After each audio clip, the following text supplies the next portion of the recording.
I don't know. Oh, Yoda is gonna play. He's subbing out. Alright. Doesn't know how to kill his leader without losing too much money. Someone needs to change the team. Yeah, they appear to be on the same team. That's not gonna work, boys. No, it's not.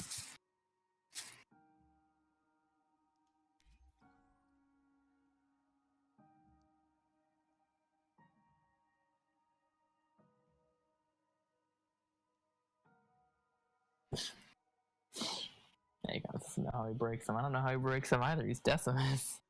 I'm pretty sure he breaks him by just making Locust Reaver and Rain of Firing. I'm pretty sure. There's nothing wrong with adding in like 2 or 3 locusts. I think Xavier was just trying to troll into the Super Turtle game. He was entirely a troll. Yeah. He just likes to make mega turrets. Yes. I mean, I can't blame him. It can be kind of fun to abuse stuff like that. Yeah, it's totally fun to abuse, for sure. But, oh, we're gonna have an Arbiter. Nice. 2 leaders that I definitely thought struggled with base breaking are Decimus and Papium, but Papium just gets a pretty decent sized lead just because of his eco. They should be able to crush through. Yeah. Yeah, they just build up this massive eco, so it shouldn't be a problem. Comboing Mines and Rain of Fire are definitely a very strong set.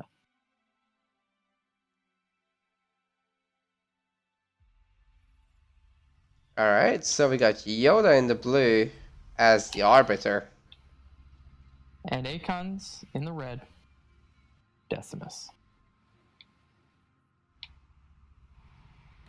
It's really nice to see more leaders being played now. Oh yeah, I feel that if you're playing well enough, you could be playing most of them. I still think we're still. I still think the reason we're just seeing Banish is just for the fun of it right now. However, I would definitely still put the favor in the hands of like a Kansano or a Serena, just like the UNSC, because the Flamer early game is very strong. Yeah. Yeah, I wouldn't really argue with that. Really, that's very true. I mean, I like the variety and all, and you can play them, but like really at the highest level, really be able to beat back that. You just get into the mid game in such a very poor spot if you don't outright lose. Yeah.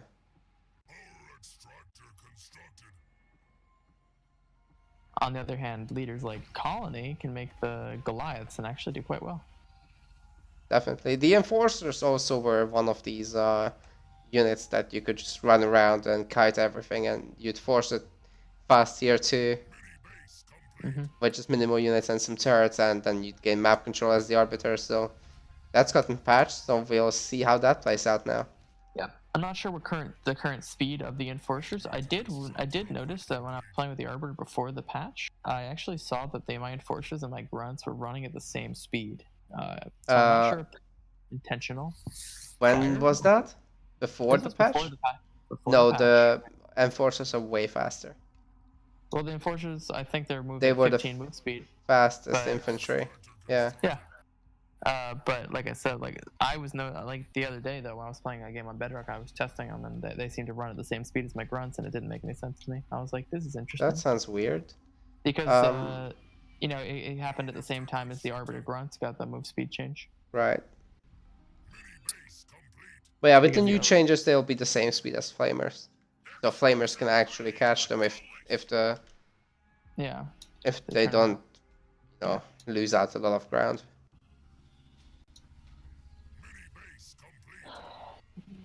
So Yoda is actually going to pick up the Arbiter very early. Yeah. And as well, he's also got a raid camp in the middle. I wouldn't be surprised if he also threw down a second raid camp on his other mini base. Yeah, Aykon's just triple pumping the Grunts. Well, yeah, he's just spamming Grunts, and he's getting he's double gen with the intention of getting a fast tech too. Which I think is also a very reasonable thing to do. Definitely. He might be picking up the Grunt Mines and do just a semi-fast tech with some elements of a map control heavy play. But with Yoda's Suicide Grunts and the Arbiter out, I don't know, man. This might not be going too well for Aykon. Well, Aykon is making a bunch of choppers now so that he can try to contest that. I'm not sure exactly how well the choppers will do. I do know that without the addition of engineers, these grunts are not mine grunts. Oh no. So without having access to mines, he may struggle against the chopper count, depending on how strong the Arbiter There currently is. might have to be scouts from Yoda to combat that. And the Arbiter will not be able to really catch up unless in rage mode.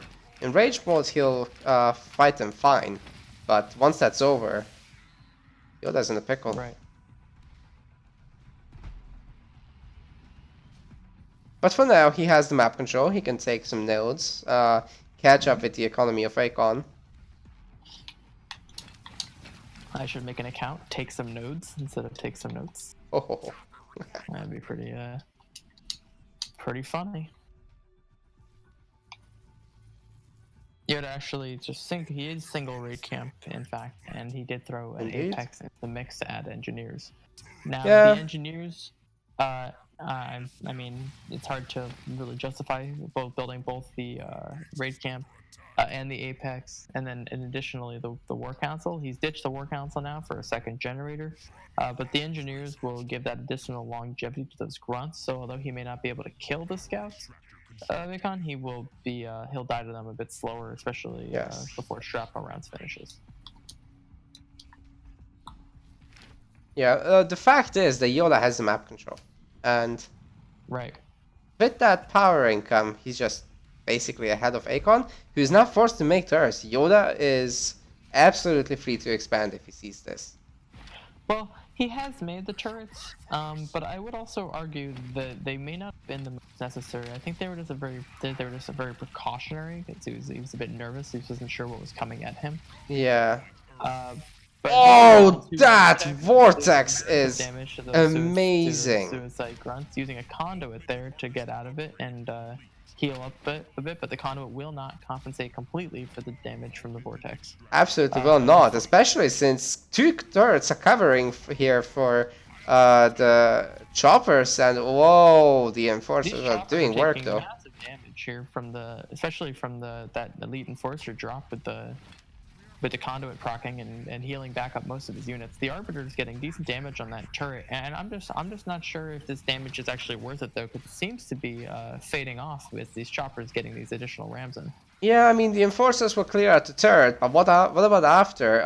Once the chopper count rises again, Aykon will have this punched back, but Yoda does have the two nodes, so I do think he's still in a better position than Aykon. I would have to agree with you. However, at the same time, I do wonder like where the Arbiter rage mode for a while. So as long as these enforcers get mopped, then there really isn't any building damage. Although I don't think that Aykon will be able to kill that Arbiter with engineers head for now. Yeah. Yeah, the Arbiter, man. It's just tearing Aykon a new one. Mm-hmm. King of the gens is definitely the move to make here. There shouldn't be an answer to this, really. Well, he finally does have Tech 2, despite being early into this double gen. I feel like he could have had a Tech 2 very comfortably for that last attack, and even possibly had gotten a shield up before it even hit. Yeah. Well, Aykon is still queuing a lot of choppers. He just has to, because there's units right on top of his base. Mm-hmm. But he still doesn't have any map control, and Yoda is just comfortably flooding in stuff. Even the enforcers are being made now. Yeah, any additional damage is great. The chopper's finally in a good position with decent numbers to be able to continue to pick off the reinforcements. He's happy to continuously use rams on these enforcers, and he is taking a bit of damage on his choppers when he does that. I think that Arbiter is just gonna kill that gen as well. I don't think Aykon can stop this. He doesn't have an Apex. Without the access to the generators, he shouldn't be able to effectively build any elite rangers moving forward. That's right. It might be more beneficial to switch over to an entirely grunt-based army and put the remaining power he has into some suicide grunts to clear up some of the grunts on the ground. I agree. A sufficient amount of suicide grunts also might kill the Arbiter. Although with so many choppers, he should be able to do that anyway. This fight, with his level 2 Vortex coming back in, this fight's been going on so long that the Elite Enforcer drop is back. The Arbiter taking massive damage now from these choppers rams, and I don't know if the engineers are going to get back on time to heal. He still got Kundit, which helped a little bit, but with the engineers not focusing on him until just now, ooh, that was actually very close, and he's getting out of range again, and he's dead. Oh, yeah, he just... Oh, Yoda tried to teleport him out, but it's just too late. Just too late. There's still a lot of engineers with the enforcers, and the chopper count has been reset, so I don't believe he really does have enough to defend this adequately. There are some elite rangers, but it just doesn't appear to be enough. I feel like when you have elite rangers in the low number, they don't really cut it that well against the large clumps of enforcers and basic infantry. And there's the GG. Yeah, Yoda was already preparing for a locust wave there. Good follow-up, I think.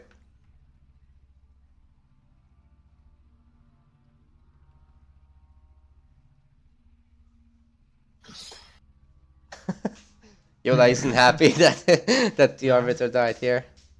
Mm-mm.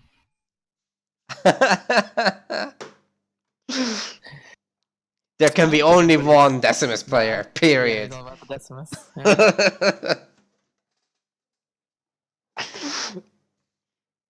Yeah.